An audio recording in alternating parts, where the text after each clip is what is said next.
Automobile বা গাড়ি নির্মাণ শিল্পের ইতিহাসে সবচেয়ে বড় এবং ঐতিহাসিক পুনর্গঠনের পথে হাঁটছে জার্মান জায়ান্ট ভক্সওয়াগন।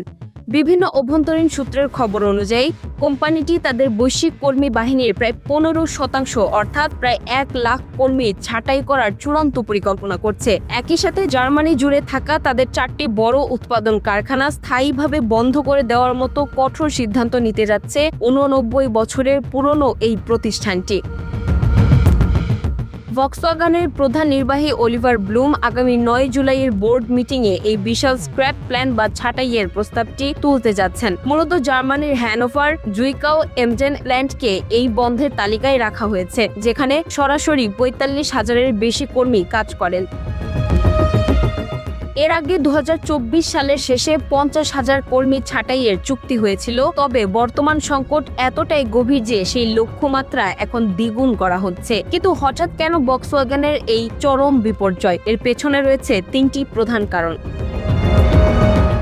প্রথমত, তাদের সবচেয়ে বড় বাজার চীনে দেশীয় ইলেকট্রিক গাড়ি নির্মাতা যেমন BYD এর কাছে ধাক্কা খাচ্ছে। গত বছরের তুলনায় চীনে ভক্সওয়াগনের বিক্রি প্রায় 20% কমে গেছে। দ্বিতীয়ত, যুক্তরাষ্ট্রের কঠোর ট্যারিফ বা আমদানি শুল্কের কারণে বছরে তাদের প্রায় 400 কোটি ইউরো অতিরিক্ত লোকসান হচ্ছে। এবং তৃতীয়ত, ইউরোপের সামগ্রিকভাবে ইলেকট্রিক গাড়ির চাহিদা মারাত্মকভাবে কমে যাওয়া। তবে এই ছাঁটাই প্রক্রিয়া মোটেও সহজ হবে না।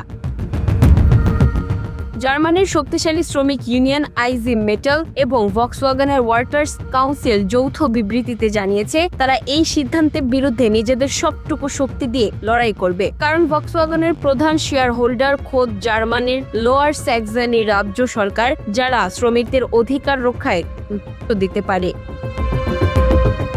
বিশ্ব গাড়ি বাজারের এই অস্থিরতা আগামী দিনে কোন দিকে মোড় নেয় সেটি এখন দেখার বিষয়।